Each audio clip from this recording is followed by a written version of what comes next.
கிறிஸ்துவுக்குள் அன்பான தேவஜனமே, மீண்டுமாக உங்களையும் இந்த தொலைக்காட்சியின் வழியாக சந்திப்பதிலே மிகுந்த மகிழ்ச்சி அடைகிறோம். கர்த்தர் தாமே உங்களையும் உங்கள் குடும்பங்களையும் ஆசீர்வதிப்பாராக. கடந்த நாட்களிலும் கர்த்தர் அவருடைய ஊழியத்தை செய்வதற்காக வெளியூருக்கு செல்ல ஒரு வாய்ப்பு கிடைத்ததினால் உங்களை சந்திக்க முடியவில்லை. கர்த்தர் தாமே தொடர்ந்து இந்த ஊழியத்தை தொடர்ந்து செய்ய தேவன் தாமே கிருபை தருவாராக. எங்களுக்காகவும் எங்களுடைய ஊழியங்களுக்காகவும் தொடர்ந்து ஜெபித்து கொள்ளுங்கள்.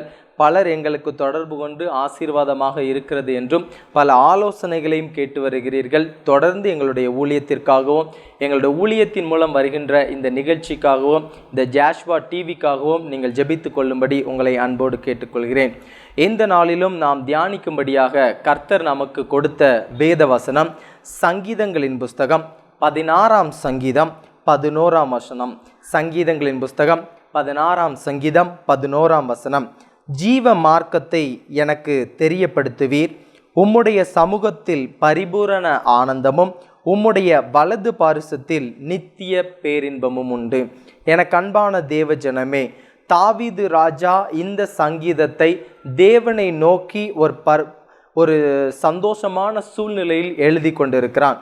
அவன் எழுதக்கூடிய சூழ்நிலையில் எந்த விதமான காரியங்கள் அவனுக்கு நேரிட்டது என்றும் அவன் ஒவ்வொரு காரியங்களையும் தேவன் தனக்கு செய்த அற்புதத்தின் நிமித்தமும் தேவன் தன் வாழ்நாளில் செய்த சகலவிதமான காரியங்கள் நிமித்தமும் இந்த சங்கீதத்தை பாடுகிறான்.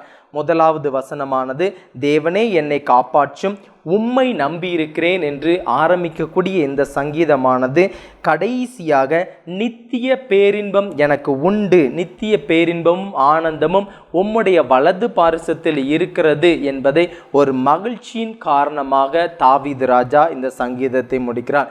எல்லா சூழ்நிலையிலும் தாவீதுக்கு ஏற்பட்ட எல்லா விதமான பிரச்சனைகளிலும் எல்லா விதமான காரியங்களிலும் அவன் தன் தேவனை முன்னிறுத்தினான். அவன் எப்பொழுதும் சொல்லக்கூடிய காரியம், தேவனை எனக்கு முன்பாக வைத்திருக்கிறேன், வானத்திலிருந்து எனக்கு ஒத்தாசை வரும், வானத்தையும் பூமியையும் உண்டாக்கின தேவனிடத்திலிருந்து எனக்கு ஒத்தாசை வரும், எப்பொழுதும் தேவனை எனக்கு முன்பாக வைத்திருக்கிறேன் என்றும் தன்னுடைய ஆத்துமாவை தன் தேவனுக்குள் திடப்படுத்தி கொண்டான். என் ஆத்துமாவே நீ கர்த்தரை சோஸ்தரி என்றும் என் முழு உள்ளமே அவருடைய பரிசுத்த நாமத்தை சோஸ்தரி என்றும் பலவிதமான காரியங்களை சொல்லி சொல்லி சொல்லி தன்னுடைய ஆத்துமாவை தன் தேவனுக்குள் திடப்படுத்தி கொண்டான். அப்படிப்பட்ட தாவீது சொன்ன ஒரு காரியம், ஜீவ மார்க்கத்தை எனக்கு தெரியப்படுத்துவீர். அதாவது ஜீவ மார்க்கம் என்பது நித்திய ஜீவ வழி என்ன என்பதை நீர் எனக்கு தெரியப்படுத்துவீர் என்றும் உம்முடைய சமூகத்தில் தேவனுடைய சமூகத்தில் பரிபூரண ஆனந்தமும் உம்முடைய வலது பாரிசத்தில் நித்திய பேரின்பமும் உண்டு என்று தாவீது ராஜா சொல்லுகிறான். இந்த நாளிலும் தேவனுடைய வலது பாரிசத்தில் என்ன இருக்கிறது என்பதை குறித்து நாம் பார்க்க போகிறோம். தாவீது ராஜாவானவன் எதற்காக தேவனுடைய வலது பாரிசம் என்கின்ற வார்த்தையை சொல்ல வேண்டும், அவருடைய வலது பாரிசத்தில் யார் இருக்கிறார் என்றும் அது எப்படி ஒரு நித்திய பேரின்பமாக இருக்கும் என்பதையும் நான் பார்க்க போகிறோம். சங்கீதங்களின் புஸ்தகம் 45ஆம் சங்கீதம் 9ஆம் வசனம் சொல்லுகிறது, உமது நாய்களுக்குள்ளே அரசரின் குமாரத்திகளுண்டு, ராஜஸ்திரீ ஒப்பீரின் தங்கம் அணிந்தவளாய் உமது வலது பாரிசத்தில் இருக்கிறாள் என்றும் சங்கீதம் 109:31 ஆக்கினைக்குள்ளாக தீர்க்கவர்களில் நின்று எளியவனுடைய ஆத்துமாவை ரட்சிக்கும்படி அவன் வலது பாரிசத்தில் நிற்பார் என்றும் 110ஆம் சங்கீதம் 1ஆம் வசனம் சொல்லுகிறது, கர்த்தர் என் ஆண்டவரை நோக்கி, நான் உம்முடைய சத்துருக்களை உமக்கு பாதப்படியாக்கி போடும் வரைக்கும் நீர் என்னுடைய வலது பாரிசத்தில் உட்காரும் என்றும் பலவிதமான காரியங்களை குறித்து, இந்த வலது பாரிசத்தை குறித்து பலவிதமான காரியங்கள் சொல்லப்பட்டுள்ளது. இந்த நாட்களிலும் பலரும் வெளி உலகத்திலே எப்படிப்பட்ட மகிழ்ச்சி நமக்கு இருக்க வேண்டும் என்றும் இந்த உலக பிரகாரம் நமக்கு கொடுக்கக்கூடிய மகிழ்ச்சி நிமித்தம் நாம் ஓடிக்கொண்டிருக்கிறோம். ஆனாலும் தாவீது சொல்கிறான், அந்த நித்திய மகிழ்ச்சியானது, நித்திய சந்தோஷமானது, நித்திய பேரின்பமானது தேவனுடைய வலது பாரிசத்தில் தான் காணப்படுகிறது என்று. எதற்காக தேவனுடைய வலது பாரிசத்தில் அந்த நித்திய பேரின்பம் மகிழ்ச்சி காணப்பட வேண்டும்? எல்லாருக்கும் தெரிந்த காரியம், மூவராய் இருக்கக்கூடிய தேவன் மூவரும் ஒன்றாய் இருக்கிறார்கள் என்று. பிதா, குமாரன், பரிசுத்த ஆவியானவர், இவர்கள் 3 பேரும் ஒன்றாய் இருந்தாலும் அவரவருக்குரிய கிரியைகள் தனித்தனியான நேரத்தில் வெளிப்பட்டது.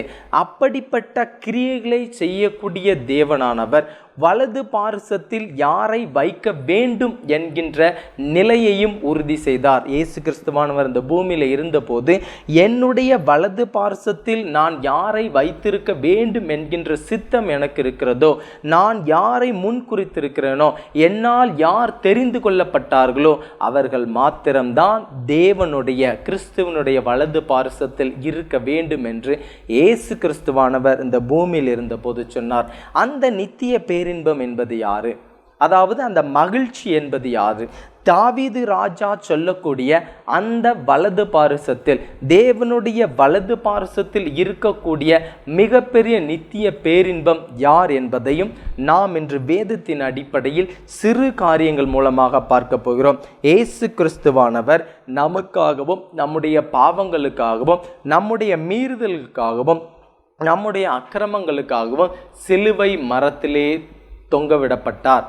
அவருடைய கைகளிலும் கால்களிலும் ஆணிகளால் அடிக்கப்பட்டவராகவும், உடல் முழுவதும் குத்தப்பட்டவராகவும், தலையிலே முள்முடி வைத்திருக்கப்பட்டவராகவும், தன் உடலில் இருக்கக்கூடிய சகல இரத்தங்களும் வெளியேறி சென்று உடலில் நீர் மற்றும் இருக்கக்கூடிய அப்படிப்பட்ட ஒரு நிலையில் இருந்த இயேசு கிறிஸ்துவானவர் நம்முடைய பாவங்களுக்காக, நாம் செய்த அக்கிரமத்திற்காக, நாம் பரலோக ராஜ்யத்திற்கு எந்த விதமான பாவத்தோடும் குறையோடும் எவ்விதமான ஒரு மோசத்திலும் சிக்கி கொள்ளாதபடிக்கு இந்த உலகத்திலிருந்து பரலோக ராஜ்யத்திற்குள் செல்ல வேண்டும் என்று தேவன் விரும்பினார். அப்படிப்பட்ட தேவன் தன்னுடைய பேரின்பமான ஆசீர்வாதத்தை, பேரின்பமான மன மகிழ்ச்சியை எதற்காக நமக்கு கொடுக்க வேண்டும்?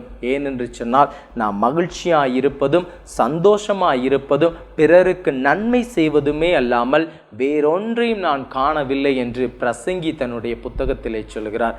அப்படிப்பட்ட காரியங்களை நாம் பார்க்கும்போது இந்த வலது பாரிசத்தில் இருக்கக்கூடிய பேரின்பமானது இயேசு கிறிஸ்துவானவர் மாத்திரம்தான். அது வேதத்தில் நன்றாக தெளிவாக அழகாக போடப்பட்டிருக்கிறது. எனக்கு அன்பான தேவ ஜனமே, இந்த உலகத்தில் இருக்கக்கூடிய சகல விதமான ஆசீர்வாதங்களையும் நோக்கி, இந்த உலகத்தில் இருக்கக்கூடிய சகல விதமான பொருட்கள் மீதும், பண ஆசையின் மீதும், பொருள் ஆசையின் மீதும் நாம் வேகமாக ஓடி சென்று, ஆனாலும் அதில் ஒரு தன்னிறைவு இல்லாமல், அதில் ஒரு மகிழ்ச்சி இல்லாமல், எவ்வளவோ காரியங்கள் எனக்கு இருந்தாலும், எவ்வளவோ பணங்கள் எனக்கு இருந்தாலும், என் உற்றார் உறவினர் மத்தியிலும், என்னை சுற்றி இருக்கக்கூடிய எல்லாருக்கும் முன்னாடியும் நான் மிக பெரியவனாய் இருந்தாலும் அந்த மகிழ்ச்சி எனக்குள் இல்லை, அந்த பேரின்பம் எனக்குள் இல்லை. உலகம் கொடுக்கக்கூடிய சந்தோஷமும் சமாதானமும் ஒரு சில நேரங்கள் தான் காணப்படுகிறது. ஆனாலும் ஒரு நித்தியமான மகிழ்ச்சி, நித்தியமான சந்தோஷம் என்னிடத்தில் இல்லை என்று பலர் சொல்வதுண்டு. ஆனால் தாவீது ராஜா சொல்கிறான், கர்த்தாவே, உம்முடைய சமூகத்தில் ஆனந்தமும் உம்முடைய வலது பாரிசத்தில் நித்திய பேரின்பமும் உண்டு. அந்த நித்திய பேரின்பத்தை இன்று நாம் பெற்றுக்கொள்ளப் போகிறோம். அப்படிப்பட்ட நித்திய பேரின்பம் யார்?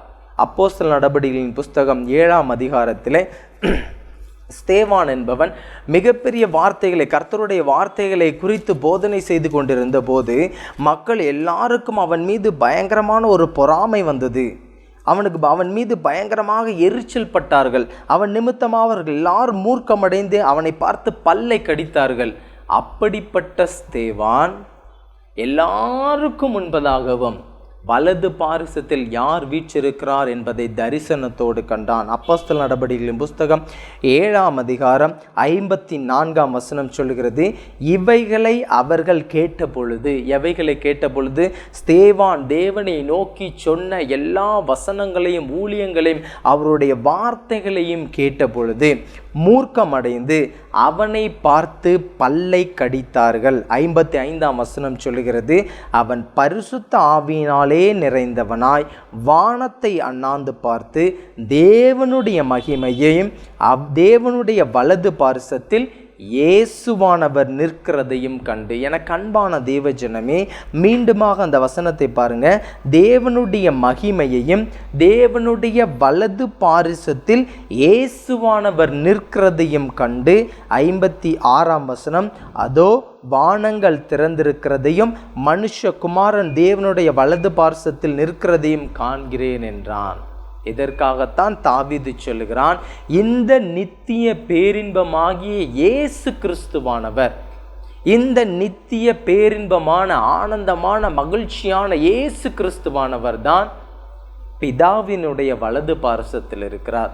அப்படிப்பட்ட இயேசு கிறிஸ்துவானவர் தான் ஒவ்வொரு மனிதனுக்கும் பேரின்பத்தையும் ஆசீர்வாதத்தையும் ஐஸ்வர்யத்தையும் மன மகிழ்ச்சியும் சந்தோஷத்தையும் கொடுக்க முடியும்.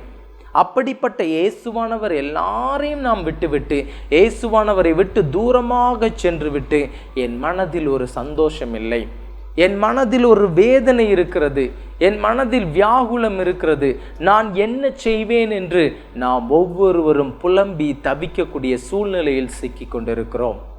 பிரியமான தேவஜனமே, இந்த இயேசு கிறிஸ்துவானவர் தான் நித்திய பேரின்பம், இந்த இயேசு கிறிஸ்துவானவர் தான் மனமகிழ்ச்சி, இந்த இயேசு கிறிஸ்துவானவர் தான் நம் வாழ்வின் சந்தோஷம். அப்படிப்பட்ட இயேசு கிறிஸ்துவானவர் தான் தேவனுடைய வலது பார்சத்தில் இருக்கிறார் என்பதை தாவீது சொல்லுகிறான். உம்முடைய சமூகத்தில் பரிபூரண ஆனந்தம் இருக்கிறது, உம்முடைய வலது பார்சத்தில் நித்திய பேரின்பம் இருக்கிறது.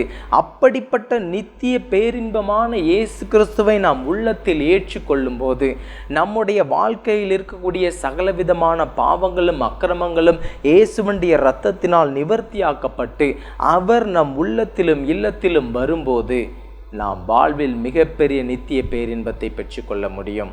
அதைத்தான் ஸ்தேவான் சொல்லுகிறான், பரிசுத்த ஆவியினாலே நிறைந்தவனாய் வானத்தை அண்ணாந்து பார்த்து தேவனுடைய குமாரனாகிய இயேசு கிறிஸ்துவானவர் தேவனுடைய வலது பாரிசத்தில் நித்திய பேரின்பமான வலது பாரிசத்தில் நித்திய பேரின்பமான இயேசு கிறிஸ்துவானவர் அவருடைய வலது பாரிசத்தில் இருப்பதை பார்க்கிறான். நம்ம எல்லாரும் சொல்கிறோம் இயேசு கிறிஸ்துவானவர் தான் தேவனுடைய வலது பாரிசத்தில் இருக்கிறார், அவர் தான் நித்திய பேரின்பம் என்று. அதற்கு கரெக்டாக அதை உண்மையாக உணர்த்தக்கூடிய ஒரு வசனம் வேதத்தில் இருக்கிறது. மார்க் எழுதின சுவிசேஷம் கடைசி அதிகாரம் கடைசி வசனம் சொல்லுகிறது. மார்க் எழுதின சுவிசேஷம் 16ஆம் அதிகாரம் கடைசி வசனம் 19ஆம் வசனம் சொல்லுகிறது. மார்க் எழுதின சுவிசேஷம் 16ஆம் அதிகாரம் 19ஆம் வசனம், இவ்விதமாய் கர்த்தர் அவர்களுடனே பேசின பின்பு, யாருடனே பேசின பின்பு? இயேசுவை சுற்றி இருந்த சகல விதமான சீஷர்களும் அவர் வெளியே செல்லும் போது, அவர் பரலோகத்திற்கு எடுத்து கொள்ளப்படும் போது அவரை சுற்றி இருந்த ஜனங்கள் எல்லாருடனே பேசின பின்பு பரலோகத்திற்கு எடுத்து கொள்ளப்பட்டு தேவனுடைய வலது பாரிசத்தில் உட்கார்ந்தார். எங்கே உட்கார்ந்தாராம்? தேவனுடைய வலது பாரிசத்தில் உட்கார்ந்தார். அவரைத்தான் நம்ம நித்திய பேரின்பம் சொல்கிறோம். அப்படிப்பட்ட இயேசு கிறிஸ்துவானவர், தேவனுடைய வலது பாரிசத்தில் இருக்கக்கூடிய இயேசு கிறிஸ்துவானவரை நம்முடைய உள்ளத்தில் ஏற்றுக்கொண்டால், நம்முடைய வாழ்க்கையில் ஏற்றுக்கொண்டால், அந்த நித்திய பேரின்பம் நம்முடைய வாழ்க்கையில் ஏற்றுக்கொள்ளப்படும் போது நம்முடைய வாழ்க்கையும் மிகப்பெரிய சந்தோஷமாக இருக்கும், மிகப்பெரிய ஆனந்தமாக இருக்கும். வெளிப்புறத்திலே தேவனை தவிர மற்ற காரியங்கள் நிமித்தமாக நாம் ஓடும்போது நம் மனதில் சந்தோஷம் இருக்காது, நம் மனதில் நிம்மதி இருக்காது, நம் மனதில் சந்தோஷம் இருக்காது, நிம்மதி இருக்காது. மற்ற எல்லா காரியங்களும் வந்து குடிகொள்ளும். ஆனாலும் எப்பொழுது நித்திய பேரின்பமாகிய இயேசு கிறிஸ்துவை நாம் உள்ளத்தில் நாம் ஏற்றுக்கொள்கிறோமோ அப்பொழுது நாம் மகிழ்ச்சியோடும் சந்தோஷத்தோடும் இருப்போம். அதைத்தான் தாவீது ராஜா சொல்கிறான், கர்த்தாவே உம்முடைய சமூகத்தில் ஆனந்தமும் உம்முடைய வலது பாரிசத்தில் நித்திய பேரின்பமும் உண்டு. இன்றைக்கும் இந்த நித்திய பேரின்பமான இயேசு கிறிஸ்துவையும் நம்முடைய வாழ்க்கையில் ஏற்றுக்கொள்வோமா? கண்களை மூடி ஒரு நிமிடம் தேவனை நோக்கி, கர்த்தாவே உம்முடைய நித்திய பேரின்பமான இயேசு கிறிஸ்துவை எங்களுக்காக நீர் கொடுத்தீரப்பா, அவரை இன்றும் நாங்களும் ஏற்றுக்கொண்டு எங்களுடைய மனதிலே ஏற்றுக்கொண்டு, எங்களுடைய வாழ்க்கையிலே ஏற்றுக்கொண்டு நாங்களும் வாழும்போது எப்பொழுதும் சந்தோஷமாகவும் நிம்மதியாகவும் மகிழ்ச்சியோடும் இருப்போம் என்று வாய்களை திறந்து நாம் தேவனிடத்தில் ஜெபம் செய்வோம். கர்த்தாவே, நாங்கள் வாசித்த இந்த வசனத்திலும் தாவீது சொல்லுகிறான், கர்த்தாவே, ஜீவ மார்க்கத்தை எனக்கு தெரியப்படுத்துவீர். உம்முடைய சமூகத்தில் பரிபூரண ஆனந்தமும் உம்முடைய வலது பாரிசத்தில் நித்திய பேரின்பமும் உண்டு என்று சொன்ன வார்த்தையின்படி அப்பா, மார்க்கு கடைசி அதிகாரம் 19ஆம் வசனம் கடைசி வசனத்திற்கு முந்தைய வசனம் சொல்லுகிறது, இவ்விதமாய் கர்த்தர் அவர்களுடனே பேசின பின்பு பரலோகத்திற்கு எடுத்துக்கொள்ளப்பட்டு தேவனுடைய வலது பாரிசத்தில் உட்கார்ந்தார் என்று சொன்ன வார்த்தையின்படி, ஆண்டவரே, உம்முடைய வலது பாரிசத்தில் இருக்கக்கூடிய இயேசு கிறிஸ்துவானவர் அவரே நித்திய பேரின்பமானவர், அவரே மனமகிழ்ச்சியானவர், அவரே சந்தோஷமானவர் என்கின்ற வார்த்தையை எங்களுக்கு கொடுத்தீரப்பா. அப்படிப்பட்ட இயேசு கிறிஸ்துவை நாங்கள் என்றும் எங்களுடைய உள்ளத்தில் ஏற்றுக்கொள்கிறோம் அப்பா. அந்த பேரின்பத்தை எடுத்து நாங்கள் எங்களுடைய இருதயத்தில் வைத்துக் கொள்கிறோம் அப்பா. வலது பாரிசத்தில் இருக்கக்கூடிய இயேசு கிறிஸ்துவானவர் எப்பொழுதும் எங்களுக்காக யுத்தம் செய்வார் என்கின்ற நம்பிக்கையோடும் விசுவாசத்தோடும் நாங்கள் இருக்கிறோம் அப்பா. எங்களுடைய விசுவாசத்தை நீர் பார்த்து ஆண்டவரே எங்களை ரட்சிக்க வேண்டுமாறு ஜெபிக்கிறோம் அப்பா. இப்பொழுதும் இந்த நிகழ்ச்சியை பார்த்து கொண்டிருக்கிற ஒவ்வொரு பிள்ளைகள் மனதில் இருக்கக்கூடிய வியாகுலங்கள், துன்பங்கள் எல்லாவற்றையும் கிறிஸ்து இயேசுவுக்குள் நீர் மாற்றி போட வேண்டுமாறு ஜெபிக்கிறோம் ஆண்டவரே.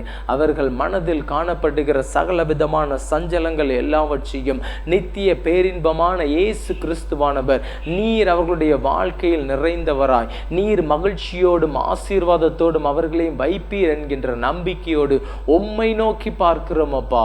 உம்மை நோக்கி பார்த்து கொண்டிருக்கிற உம்முடைய பிள்ளைகளுக்கு மனதில் பேரின்பமான இயேசு கிறிஸ்துவானவர் இன்று நிறைந்து அவர்களுக்கு ஒரு மிகப்பெரிய ஆசீர்வாதத்தை கொடுப்பார் என்று இயேசுவின் மூலம் நாங்களும் விசுவாசிக்கிறோம் அப்பா. பார்த்து கொண்டிருக்கிற ஒவ்வொரு பிள்ளைகளையும் ஆசீர்வதிங்க. அவர்கள் வாழ்க்கையில் இருக்கக்கூடிய சகல சஞ்சலங்கள், துன்பங்கள் எல்லாவற்றையும் கிறிஸ்து இயேசுவுக்குள் மாற்றி போட்டு இயேசு என்கின்ற நித்திய பேரின்பம் அவர்களுடைய வாழ்க்கையிலும் குடும்பங்களிலும் தொழிலிலும் அவர்கள் செய்யக்கூடிய சகல காரியங்களிலும் என்னென்ன காரியங்களுக்காக மனவேதனைப்பட்டு கொண்டிருக்கிறார்களோ அனைத்து காரியங்களிலும் இருந்து நீர் ஒரு சந்தோஷத்தை கொடுக்க போகிற தயவுக்கு நமக்கு நன்றி செலுத்துகிறோம். உடைய கரத்தில் ஒப்பு கொடுக்கிறோம். வழி நடத்தும், ஆசீர்வதிக்கும். இயேசுவின் மூலம் ஜெபிக்கிறோம் எங்கள் ஜீவனுள்ள நல்ல பிதாவே, ஆமென்.